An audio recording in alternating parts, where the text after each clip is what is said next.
drag queen or perhaps you're gay. Is there a point to all these fancy clothes? With all these buckles from your head down to your toes. It's very simple, but I'm just another girl. It's not so easy, but I'm giving it a whirl.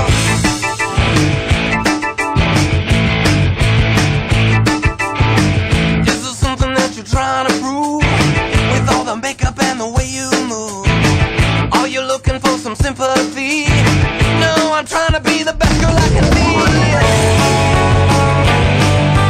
It's very simple, but I'm just another girl. It's not so easy, but I'm giving it a whirl. Like my martini stride, cosmos I won't deny. Smoke those long cigarettes. Thank God I'm not dead yet. Done all these crazy things, short of a wedding ring. Just love, love, love,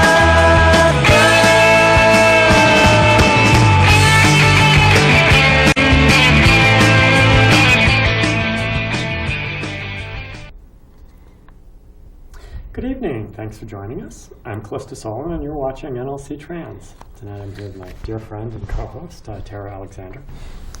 And you're going to have to forgive, I think there's a little bit of interference, and there's some changes, but you're going to have to forgive us. The nice folks here that bring us to you have been revamping all their equipment, so we've got all sorts of fancy new equipment, and they're still getting the bugs worked out of it. So don't be calling them up and giving them a hard time about that. They're working on it. Anyway, I'm sorry we weren't here last week. In fact, we weren't here last week because of the new equipment. The studio was shut down for the equipment changes, and so they got all sorts of fancy new stuff now, which is going to be cool because Tara was just pointing out to me some of the stuff we'll be able to do now, and so it's going to be very cool. There's going to be some really some very cool new technology, and we may be able to do some cool stuff in the future. Anyway, we have a little B-roll for you later on, and some things to talk about, some things that are going on certainly, and I hope that all of you have managed to survive the snowstorm and gotten somewhat dug out. I know some places are still pretty bad. Up where we are, it's not too bad. It's been crazy. The snow has been, it's like two-thirds of it's gone. It's been warm. For a record snowstorm. Yeah. We had my grandson with us this weekend. Of course, my daughter comes up Friday morning in big hurry, runs up Friday morning and drops my grandson off because she doesn't want to get caught in the snowstorm. So my grandson got snowed in with us for the weekend, and he was rather excited about it, though. He was excited. Yeah, the snow came. He was out there measuring the snow and everything. We got 28.5 inches, according to my grandson. He was all excited about it. He was out there playing in the snow. He was actually excited to help clean the car off. Yeah, he was having a good time. But it's like, God, I was out there today, and it's like disappearing, and just like crazy. Yeah. But some places, I know, like Hampton, they got like 40 inches, and they're still under a lot of snow there. But we're in that part of the state. But and there's still plenty of parking lots and things that need to be like backloaded out. Yeah, no place to put the snow. Well, I mean, we had that problem, to a small degree. It's, Well, our neighbor did. And our neighbor did. Snowblower is a godsend. Yeah, our neighbor was getting plowed out. Of course, the snow plow got stuck in the driveway. But anyway. There was a rep from one of the DOT departments that wanted to remind everyone basically that snowplows work on the concept of momentum. If it's not moving, it can't work. Yeah. And also that it can only really shovel snow if the snow is lower than the blade of the plow. Yeah. Once the snow gets over the blade of the plow, it's you're all done. Pretty much done. Yeah. Anyway, so hope you're all out there faring okay. We didn't lose power, but I know a lot of people did, and hope everybody's okay and recovering from the storm. I think we're going to get a little bit of snow tonight, but it's probably not a whole lot. So hopefully everything will be good. And I think the snowstorm that was supposed to come later in the week is going to miss us now, so thank God. I like the snow, but it's crazy, and it causes a lot of problems for a lot of people, so. And it's not much fun to shovel. But anyway. So, a lot of stuff going on. Certainly a lot of things. I know Tara's got a bunch of stuff in front of her. Only a couple.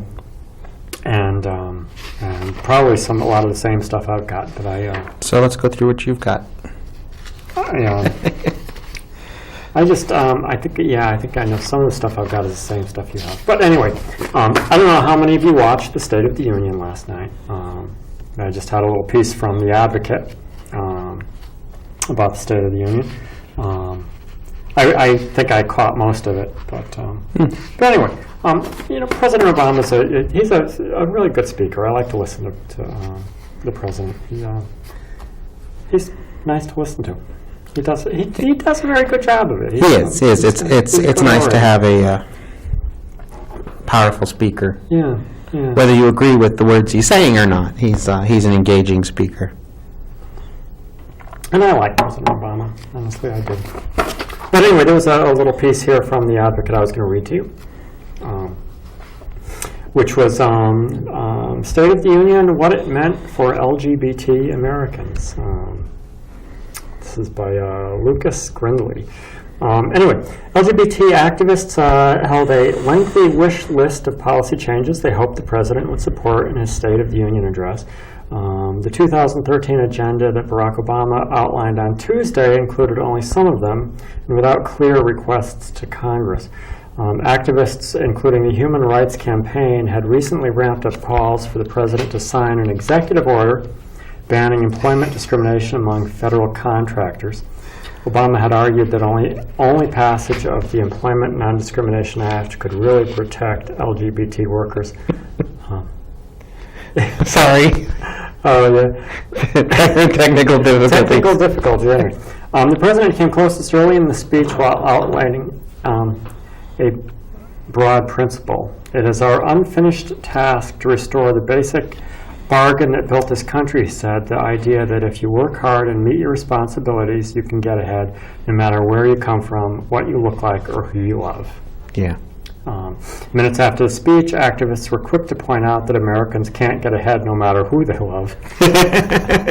Which, yeah, I know, I get that. No, but in some places you can still be held back based on whom you love. Exactly. And did he say who you love or whom you love?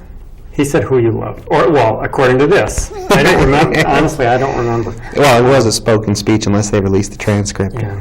Right now, this simply isn't possible, said Rhea Carey, Executive Director for the National Gay and Lesbian Task Force, in a statement. LGBT people remain acutely vulnerable in the workplace and on economic issues. Too many of us still head to work each day terrified it may be our last, simply because of who we are or who we love.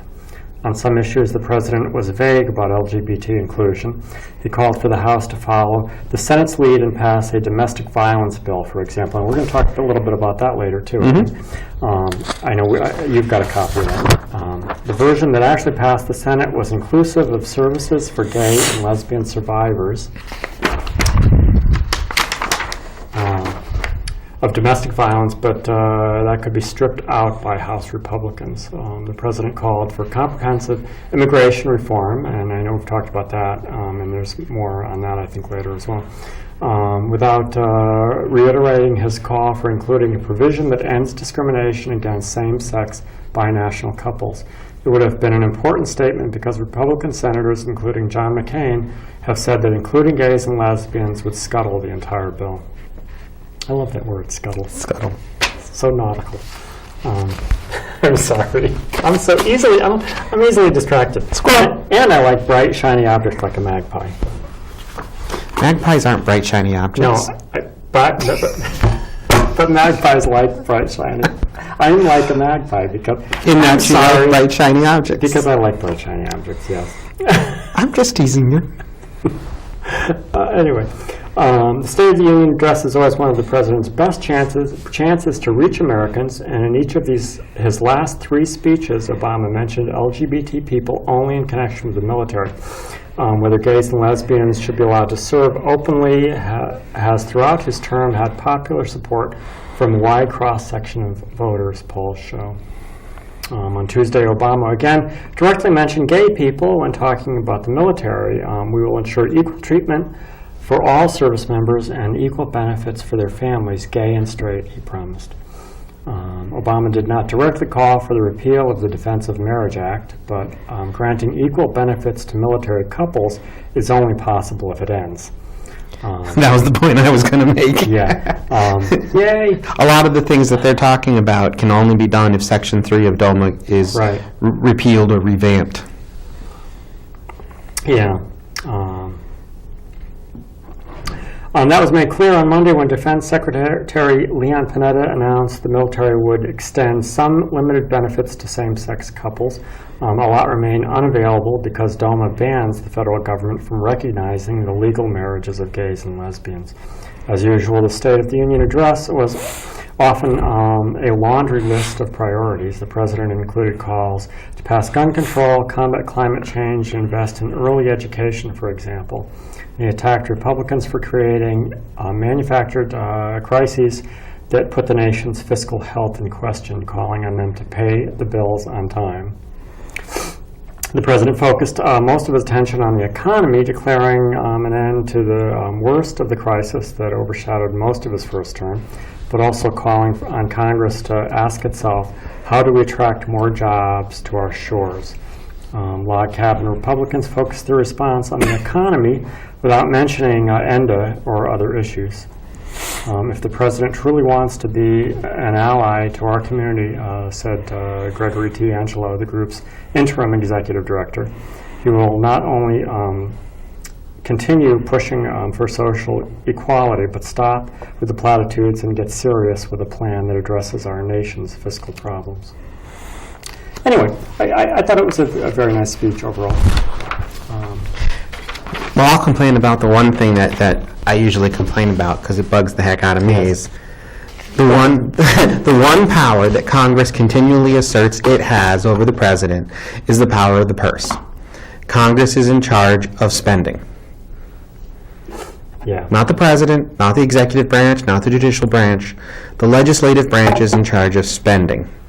So if people in either party have a concern about where we're spending money or how much of it we're spending or why we don't have a budget or, what our priorities are, sure, the president could take a lead on that and put his priorities out there and put a plan in front of them. But at the end of the day, all the spending bills have to be initiated and passed by both houses before the president really does anything with it. Right.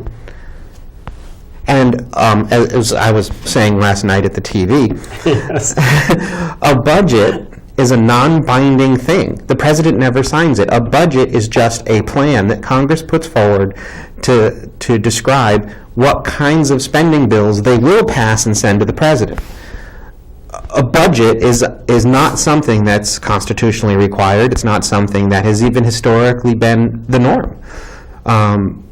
In recent history, there are constantly battles to have a budget. Because, and for good reason, it really does provide you the framework within which people can put forward appropriations bills to actually spend money. And you can say, well, that really doesn't fit in with our budget. Our budget priorities are, that's where we should be working. But again, that's all the responsibility of Congress. So anyone that's out there who's in the legislative branch saying, well, I really think the president needs to do a better job with X, Y, Z, and this is in this administration or any other, Right. really needs to take a look at what their job is, what his or her job is as a member of the House or Senate. It's his or her job to be putting that appropriations bill together, to be coming up with that budget plan. Yeah. It's not my job. It's your job. It's your job. Do your job, and then I'll sign it or veto it and whatnot. But, of course, you want to try to work towards common goals, but it's not the president's job to pass appropriation. And the whole thing that we talked about this before, too, I'll be quick. This whole notion of the debt ceiling. again, the debt ceiling is something that was put in place by Congress to restrain Congress. There is no requirement to have a debt ceiling. Most countries around the world don't have them. We're one of the only ones. The debt ceiling is an artificial limit Congress places on its own ability to borrow money. You don't have to borrow the money if you're bringing it in revenue. The problem is you've already spent money that you don't have. Now you either have to bring it in revenue or you have to borrow it to pay the bill. Congress makes these appropriations to do things, pay for things, buy things, and then when the bill shows up, quote unquote, 30 days later for the rest of us, we don't get to say, that's more money than I want to spend now. I'm not going to pay it. That's the whole concept of going into default. Congress is absolutely in charge of the purse. And they have nobody to yell at but themselves. And I mean that in the most nonpartisan way. What you spend the money on is a perfect politics conversation, but the power to spend the money and the responsibility for having spent the money is entirely within Congress. Mm-hmm. Sorry, that's my... Okay, no, that's that's my Stephen Hogan rant. Yeah, no, that's great. I know. I think at least a couple of these you've also. Probably. The domestic violence bill. I know you've got. Yeah, there's not a lot of information on that, except that the Senate actually passed it 78-22, reauthorizing the Violence Against Women Act, originally passed. Shepherded by Joe Biden in 1994. It expired in 2011.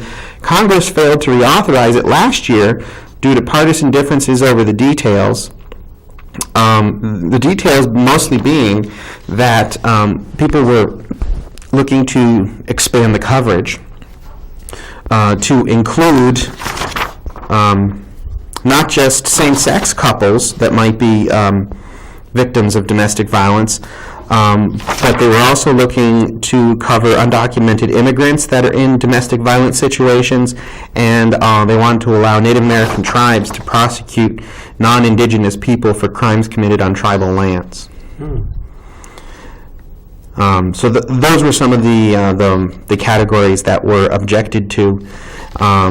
They're saying this time around, Senator Patrick Leahy of Vermont was the lead sponsor of the bill. He said, I am proud that our bill seeks to support all victims, regardless of their immigration status, their sexual orientation, or their membership in a Native American tribe. As I have said countless times on the floor, a victim is a victim is a victim. Exactly. And we talked briefly a couple shows ago about there are recorded rates of same-sex domestic violence, same-sex couple domestic violence. The same-sex couples aren't really, as we've been trying to say all along, any different than heterosexual couples. Some of them are in power relationships, some of them are abusive. Most of them are fine. Yeah. Yeah, no, we talk about that some say, and with especially with our panels and stuff, try to make people understand. People sort of focus on the difference. You're a member, in the LGBT community, you're gay or lesbian or bisexual, or in our case, trans, or sometimes multiple things. I'm a B and a T. Yeah, I get 2 letters. But other than that, everything else is sort of the same. It's really not different. We're just like everybody else in all of the other things, And everybody has some area that they're different in. That people are different. Everybody is different in different ways. In different ways, but there's sort of common ground, Right. And yeah, sort of the domestic violence is one of those areas of common ground, unfortunately. Yeah. Well, and it's an interesting thing to note that CONSACS, Connecticut Sexual Assault Crisis Services, where when they were on our show a couple years ago, they gave us some statistics for Connecticut, like 2010, that had of children under 18, 1 in 2 girls and 1 in 2 boys under the age of 18 had been sexually assaulted in some way. 98% of them by somebody they consider friend or family. And They were scary statistics. very scary statistics. Now, there's no direct relation between that and whether whether the abuser or the victim was gay or straight or bi. Right. Violence is violence, and most of these domestic violence things are more about the insecurities and the problems of the attacker than the victim. So yeah, you wouldn't. I guess what I'm saying is you wouldn't expect to find a pattern in victims. Right. You should be looking for the pattern in the abuser. The abuser. Yeah, exactly. Anyway, we'll have to get Sorry. hold of Anna Dora Ghazi and see if we can get them to come back on the show one of these days. Contacts. Yeah. Anyway, speaking of Leahy, here's something else. Senator Patrick Leahy wants the government to start affording, this was something else we've also talked about before, wants the government to start affording same-sex married couples the same immigration benefits that heterosexual couples now enjoy. Leahy, a Vermont Democrat, says he will introduce later Wednesday the Uniting Families Act, a bill that would provide spousal immigration benefits to same-sex couples. Leahy discussed the bill briefly during a Senate Judiciary Committee hearing on immigration reform. Because the federal government does not currently recognize same-sex marriages, U.S. citizens cannot sponsor their same-sex partners for immigration benefits, including green cards.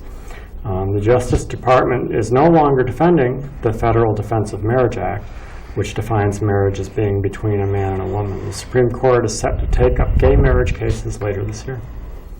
Anyway, so there's some change coming, which is about time and a good thing. So, I know you had the thing on the AP there, which. You can read it if you want. Let's go ahead. Because I have two other ones too. But. All right. Well, This was the Associated the Press. Associated Press recently had some turmoil because they apparently put a ban on the word homophobia in AP releases. So you can't use the word homophobia in AP releases, and now it appears due to a blogger and another spokesman that they're also taking a stand on how you refer to same-sex couples, saying that husband and wife, the terms husband and wife, may only be used in AP stories, in AP content, if those involved in the content have regularly used those terms, or if you're using quotes attributed to those people. Generally, AP uses couples or partners to describe people in civil unions or same-sex marriages. So they're drawing a pretty strong line that in their own created content, they won't use husband or wife to refer to a same-sex spouse. They will only use couple or partner. The report drew criticism from commentators. This particular style choice makes a jarring separate but equal standard for married couples. As we have learned with segregation, a separate standard is inherently unequal. Yeah. So that's the AP style guide. Yeah, that's sort of unfortunate. I was looking forward to this one. Well, I can do this one first. Okay. No, go ahead. Oh, yeah, the Superman one. The Superman comic thing. I saw that. Did you read that? I did not read it, but I saw it. Well, what's interesting? Actually, this is more than comic. This is a question of some literature, fantasy literature. Anyone out there who's a fan of science fiction fantasy probably knows the name Orson Scott Card. He's the author at the helm of the Ender's Game saga. There's a whole line of books, Ender's Game, that does very, very well. Well, he's recently been selected as the initial writer for The Adventures of Superman, which is an anthology, not to be confused with their mainline comics of Action Comics and Superman. The Adventures of Superman will basically be an ongoing series that will feature various different writers will move through the position telling these stories. Okay. But Orson Scott Card has been an icon, an outspoken homophobe, formerly on the board of the National Organization for Marriage.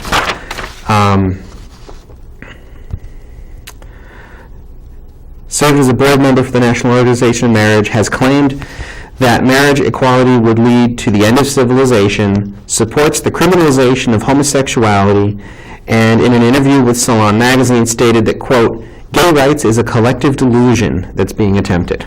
Wow. And he has been selected as the first writer for the digital comic Adventures of Superman, where Superman is an American icon who stands for truth, justice, and the American way. Wow, yeah. So there's obviously a lot of controversy over this particular choice. The interesting thing is, without having a knee-jerk reaction, Sure. It seems to me that the reasoned response is wait and see. It's unfortunately the reasoned response is wait and see. If you had a well-known anti-Semite or misogynist, if you could imagine a misogynist trying to write the Wonder Woman comic, there would be a huge outcry. It would not have been entertained. So the notion that that they have such an advocate and outspoken, to use the word that the AP won't, homophobic person, writing the stories for the truth, justice, and the American way, the epitome of equal treatment, is concerning. Now, and it may be that he won't put his own views into the comics, and that's what we have to wait and see. But the fact of the matter is, as a couple people have said, when you move into to paraphrase someone, he's not making toothbrushes or hairbrushes or chairs. He's penning media. And anytime you get into the realm of media, you get into things that influence people. You get into, disclosure. Sure. Anytime someone goes to report on something in a professional sense and they have a potential link to the story or a potential conflict, there's a required disclosure. And certainly they said, certainly you can't imagine he's going to be writing any gay-friendly storylines for Superman. But as long as he avoids writing anti-gay stories for Superman, then it's probably...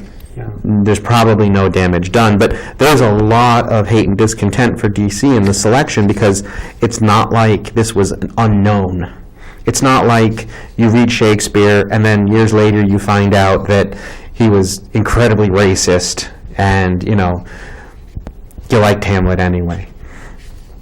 Yeah. So he's gotten a lot. There's a lot of people that are really upset with DC Comics, and Sure.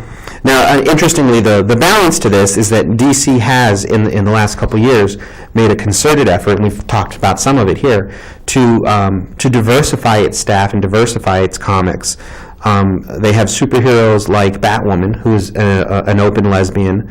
In the Teen Titans, they have Bunker, who's also gay, and in fact, they have an intersex hero called Shining Knight, who fight along, and these folks fight alongside Superman, Batman, Wonder Woman.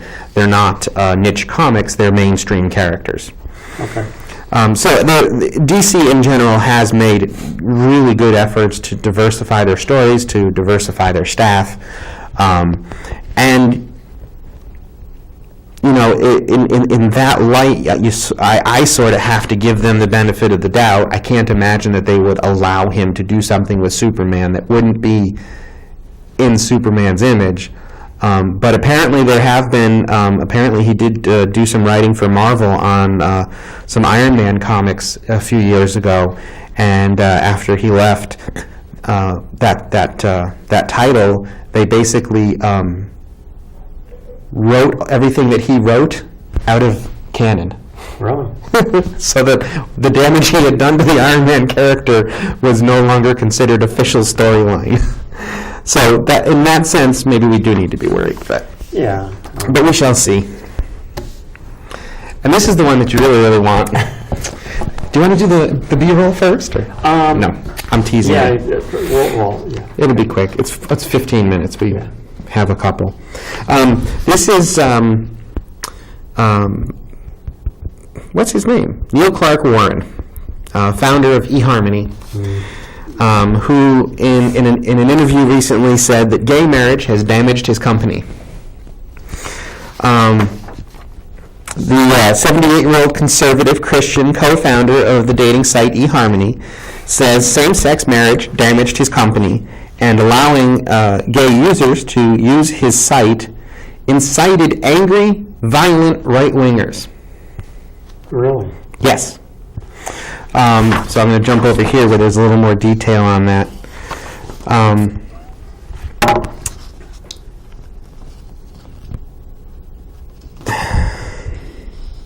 Oh, maybe I don't have that. Warren describes himself as a passionate follower of Jesus. He thinks Jesus is the greatest thing that ever happened to the human race. He really likes to gamble. But he says that, I think, quote, I think the issue of same-sex marriage within the next 5 to 15 years will be an issue, won't be an issue, or will be no issue anymore. He says, we've made too much of it, and I'm tired of it. He says, it has really damaged our company. And when the Attorney General of the state of New Jersey decided that we had to put up a same-sex site, and we did it out of council, that if we didn't do it, we did it out of the council, that if we didn't do it, we were not going to have any business in New Jersey. Mm-hmm. We literally had to hire guards to protect our lives because the people were so hurt and angry with us were Christian people who felt that it's a violation to Scripture. Wow. So yes, so the fact that eHarmony, this Christian dating site, although I'm not sure that's... Yeah, I didn't realize, I mean, I know there's one out there called Christian Mingle that says... Yeah, well, and I don't think eHarmony is meant as a Christian dating site. I think it's meant as a dating site. Well, honestly, I don't know. I think it's meant like Peanuts. Peanuts represent good Christian values. But there's not a lot of religion in this. Is the Peanuts comics. Right. Yeah. You know, there's not a lot of overt religiosity in the Peanuts comics. But you know, whenever there was sort of the question about the two girls, yes, sir. Oh yes, Peppermint Patty. And I don't remember. Sorry. Oh, it's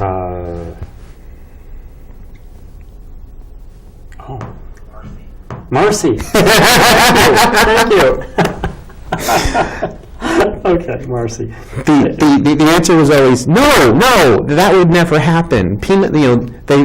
We represent good Christian values. So anyway, so there was some. I do remember there were some lawsuits threatened about same-sex couples can't get onto eHarmony because you won't let me as a male search for a male or as a female search for a female. And so in New Jersey they were basically told you have to stand up a parallel site. And they stood up a separate dating website for same-sex couples to find each other. Standing up that separate website apparently infuriated some of these Christian people who felt that this separate website that was being run by the company is a violation of Scripture, and the people who worked for eHarmony felt that their lives were threatened just because they started up another website for other people to date on. Wow. So that's why I had told you earlier, this story may not go the way you expect. Well, and I feel for them if that's true. I do feel for them. But it's unfortunate that people would react that way. Yes.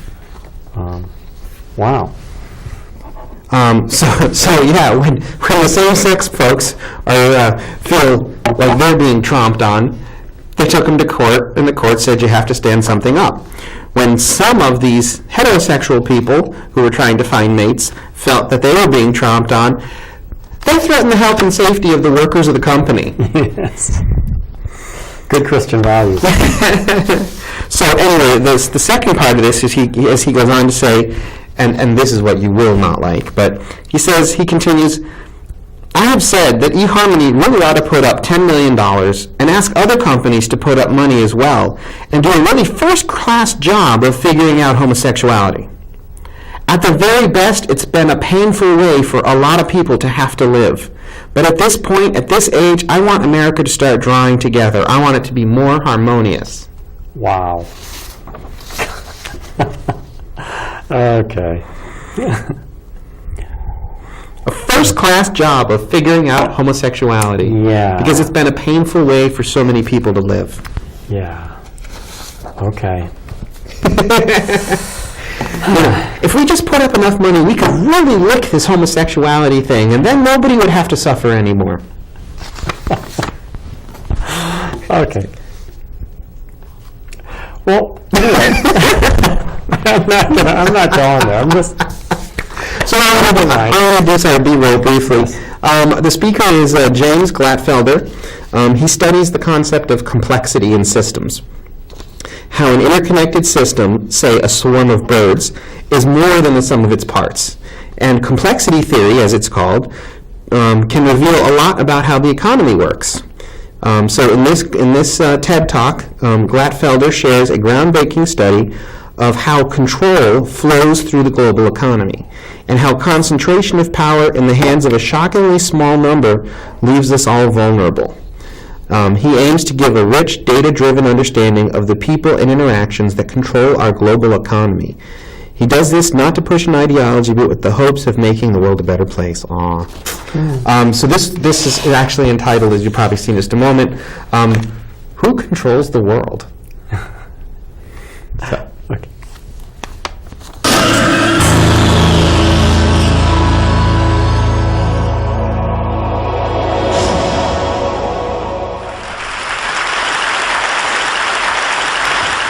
When the crisis came, the serious limitations of existing economic and financial models immediately became apparent. There is also a strong belief, which I share, that bad or oversimplistic and overconfident economics helped create the crisis. Now, you've probably all heard of similar criticism coming from people who are skeptical of capitalism. But this is different. This is coming from the heart of finance. The first quote is from Jean-Claude Trichet when he was governor of the European Central Bank. The second quote is from the head of the UK Financial Services Authority. Are these people implying that we don't understand the economic systems that drive our modern societies? It gets worse.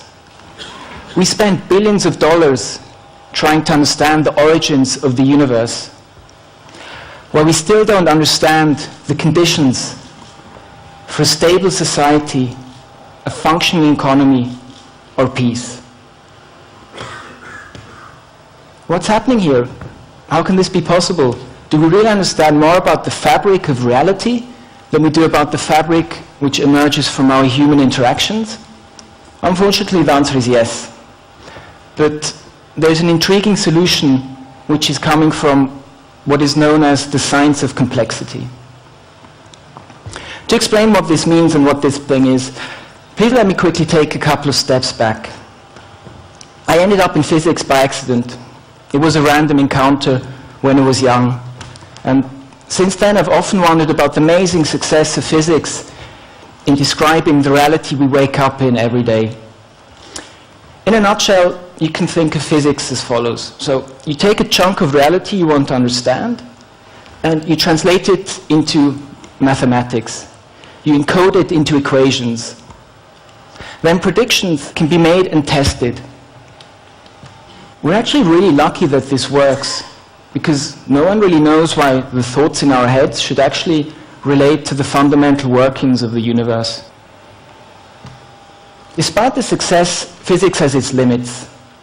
As T.a.L.L pointed out in the last quote, we don't really understand the complexity that relates to us, that surrounds us.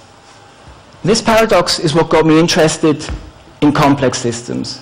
So these are systems which are made up of many interconnected or interacting parts, swarms of birds or fish, ant colonies, ecosystems, brains, financial markets. These are just a few examples.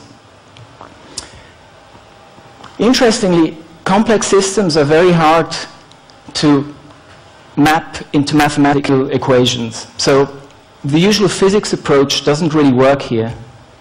So what do we know about complex systems? Well, it turns out that what looks like complex behavior from the outside is actually the result of a few simple rules of interaction. This means you can forget about the equations and just start to understand the system by looking at the interactions. So you can actually forget about the equations and you just start to look at the interactions. And it gets even better because most complex systems have this amazing property called emergence. So this means that the system as a whole suddenly starts to show behavior which cannot be understood or predicted by looking at the components of the system. So the whole is literally more than the sum of its parts. And all of this also means that you can forget about the individual parts of the system, how complex they are. So if it's a cell or a termite or a bird, you just focus on the rules of interaction. As a result, networks are ideal representations of complex systems. The nodes in the network are the system's components, and the links are given by the interactions. So what equations are for physics, complex networks are for the study of complex systems. This approach has been very successfully applied to many complex systems in physics, biology, computer science, the social sciences. But what about economics? Where are economic networks? This is a surprising and prominent gap in the literature. The study we published last year called The Network of Global Corporate Control was the first extensive analysis of economic networks. The study went viral on the internet, and it attracted a lot of attention from the international media. This is quite remarkable, because again, why did no one look at this before? Similar data has been around for quite some time. What we looked at in detail was ownership networks. So here the nodes are companies, people, governments, foundations, etc. And the links represent the shareholding relation. So shareholder A has X% of the shares in company B. And we also assign a value to the company given by the operating revenue. So ownership networks reveal the patterns of shareholding relations. In this little example, you can see a few financial institutions with some of the many links highlighted. Now you may think that no one's looked at this before because ownership networks are like really boring to study. Well, as ownership is related to control, as I shall explain later, looking at ownership networks actually can give you answers to questions like, who are the key players? How are they organized? Are they isolated? Are they interconnected? And what is the overall distribution of control? In other words, who controls the world? I think this is an interesting question. And it has implications for systemic risk. This is a measure of how vulnerable a system is overall. A high degree of interconnectivity can be bad for stability, because then distress can spread through the system like an epidemic. Scientists have sometimes criticized economists who believe ideas and concepts are more important than empirical data, because a foundational guideline in science is let the data speak. Okay, let's do that. So we started with a database containing 30 million ownership relations from 2007. This is a lot of data. And because we wanted to find out who rules the world, we decided to focus on transnational corporations, or TNCs for short. These are companies that operate in more than one country. And we found 43,000. In the next step, we built a network around these companies. So we took all the TNC's shareholders and the shareholders, etc., all the way upstream, and we did the same downstream, and ended up with a network containing 600,000 nodes and 1 million links. This is a TNC network which we analyzed. And it turns out to be structured as follows. So you have a periphery and a center, which contains about 75% of all the players. And in the center, there's this tiny but dominant core, which is made up of highly interconnected companies. To give you a better picture, think about a metropolitan area. So you have the suburbs and the periphery, you have a center like a financial district, then the core would be something like the tallest high-rise building in the center. And we already see signs of organization going on here. 36% of the TNCs are in the core only, but they make up 95% of the total operating revenue of all TNCs. Okay, so now we analyzed the structure. So how does this relate to the control? Well, ownership gives voting rights to shareholders. This is the normal notion of control. And there are different models which allow you to compute the control you get from ownership. If you have more than 50% of the shares in a company, you get control. But usually it depends on the relative distribution of shares. And the network really matters. About 10 years ago, Mr. Tronchetti Provera had ownership and control in a small company, which had ownership and control in a bigger company. You get the idea. This ended up giving him control in Telecom Italia with a leverage of 26. So this means that with each euro he invested, he was able to move 26 euros of market value through the chain of ownership relations. Now, what we actually computed in our study was the control over the TNC's value. This allowed us to assign a degree of influence to each shareholder. This is very much in the sense of Max Weber's idea of potential power, which is the probability of imposing one's own will despite the opposition of others. If you want to compute the flow in an ownership network, this is what you have to do. It's actually not that hard to understand. Let me explain by giving you this analogy. So think about water flowing in pipes, where the pipes have different thickness. So similarly, the control is flowing in the ownership networks and is accumulating at the nodes.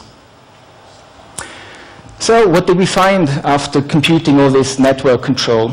Well, it turns out that the 737 top shareholders have the potential to collectively control 80% of the TNC's value.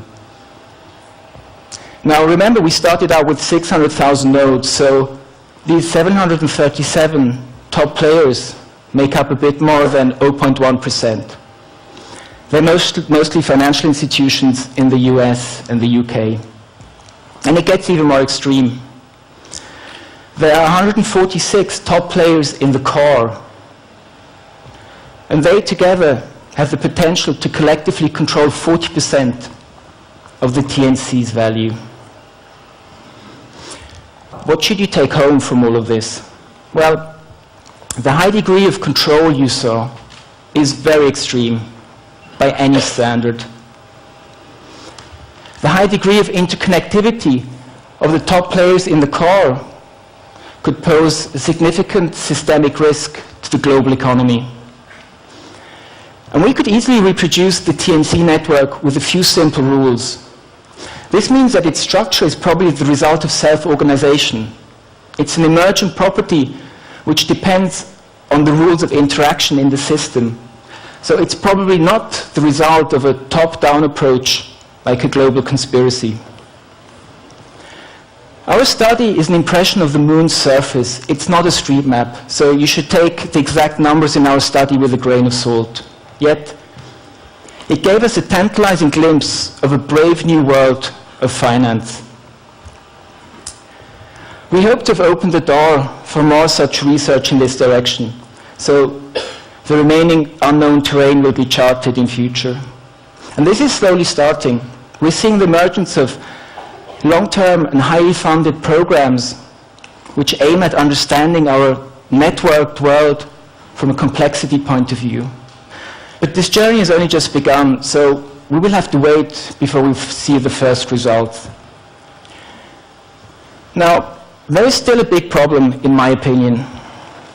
Ideas relating to finance, economics, politics, society are very often tainted by people's personal ideologies. I really hope that this complexity perspective allows for some common ground to be found.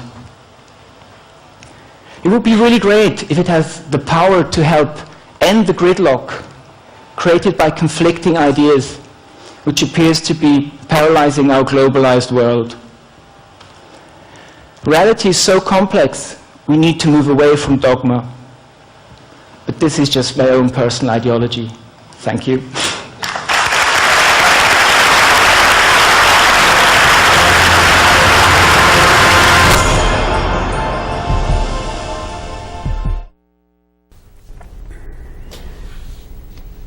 Well, welcome back. Hope you enjoyed that.